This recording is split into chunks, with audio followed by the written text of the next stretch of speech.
Hey guys, it's your girl D, and I am here to give you a quick cap on my marathon.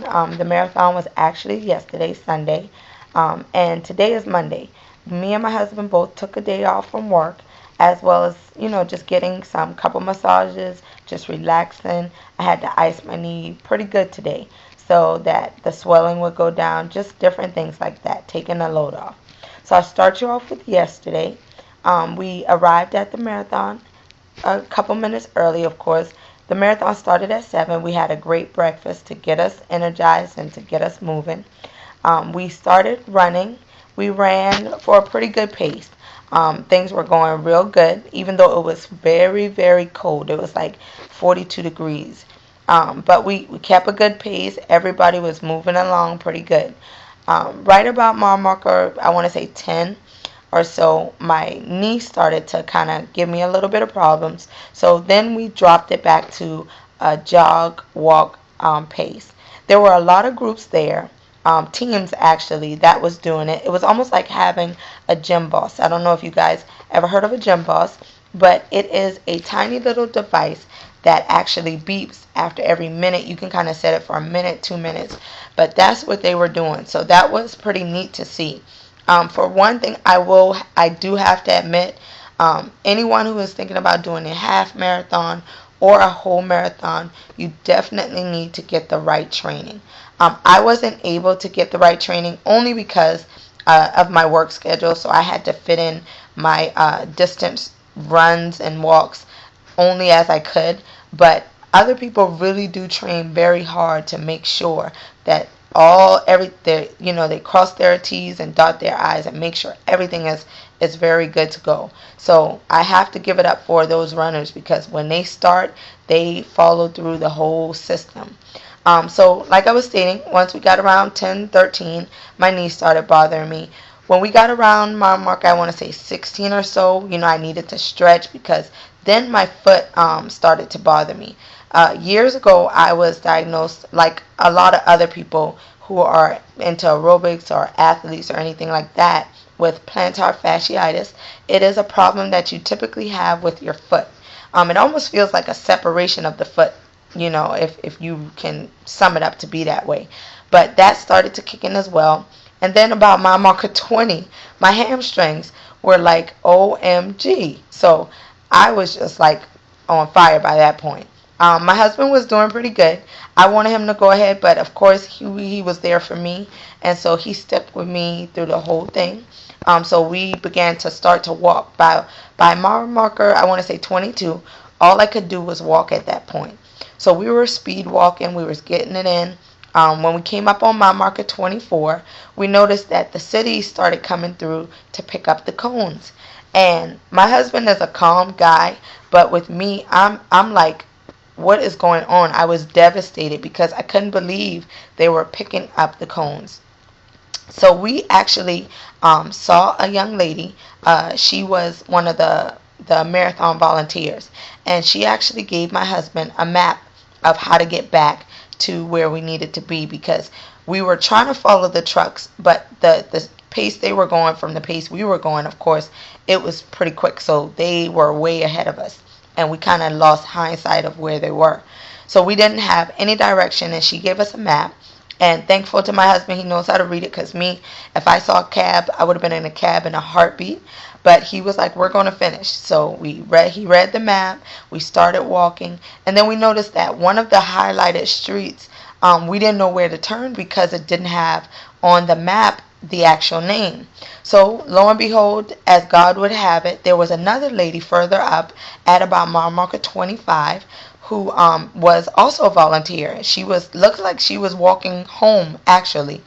And so we stopped her and she said, sure, the directions are go up the hill.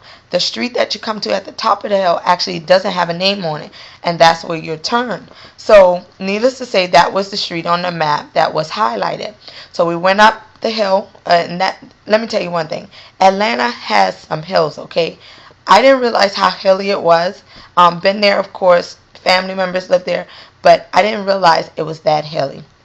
So we continuously walked to get to, of course, our destination, our finish line. And as we were coming around the corner, going on 17th Street, I noticed that everything was gone. The start line, everything. By this time, I'm like done. I'm like truly, truly done.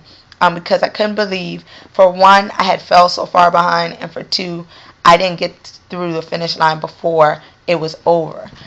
So then we heard that there was another group behind us, and we actually saw a young lady in front of us who was preparing to finish as well. So my husband was like, "We're going to finish. Come on, let's go."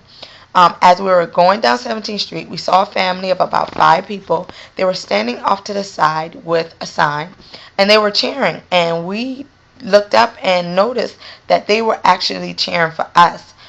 It was it just gave you extra motivation to keep stepping one foot in front of the other.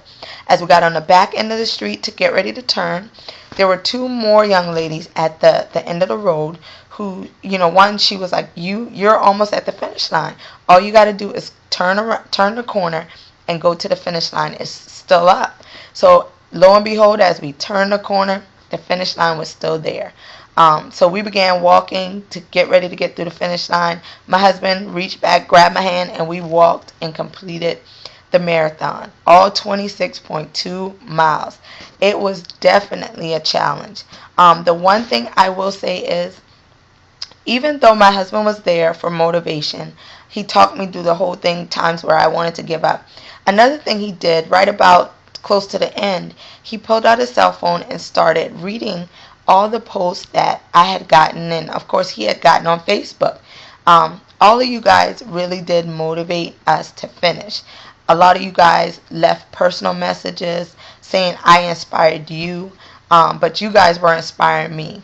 Are a couple of people I would like to thank. I would like to thank my husband first and foremost, because he did not sign up for the marathon until Saturday when I actually went to pick up my number.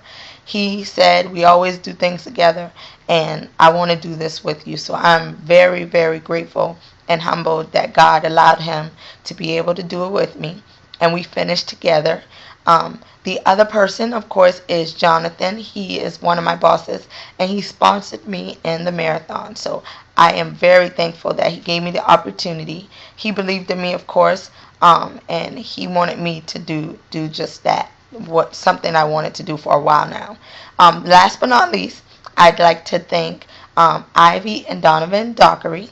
They came out. It's actually our family church friends. They came out and they were at the finish line. They were there for support. She called me. She made sure everything was okay. And it was just real nice to see that they drove up when they didn't even have to. So I'm very thankful. It was eternally grateful to God, thanking him that even though my foot, flared up, and my knee and my hamstrings and some of everything from the waist down was aching, I had no injuries. My husband had no injuries. We finished. There were a lot of people that did not get to finish, and there were a lot of people that fell and needed bandages, got bandages and different things like that. So we are just thankful and grateful to God that we had the opportunity to go, and we were able to finish. So the moral of the story is, with anything, if you are determined, if you ask God for something, if you just believe in yourself, others will be there to help you along the way. Those volunteers, those cheers, all of them were put there for a reason. I do believe that, because without them, without you guys on Facebook and different things, and my husband and God, I don't know how I personally would have made it. And I'm very thankful he decided to come and step in at the last minute and do the marathon with me. So with that being said, always remember, you can do it. Through all things, everything's possible. Any and everything is possible. So I want to thank you guys for all of your prayers. Thank you guys for all of your posts. And I'm glad I was able to share my story. We finished in 7 hours and 3 minutes. And I have my medal, and I'm keeping my medal, and I'm going to wear it all week to work. So everybody, when I see you, just know that it's on. We got things to do, and a lot of goals other people have that I'm willing and able to help you accomplish. Thank you. Bye.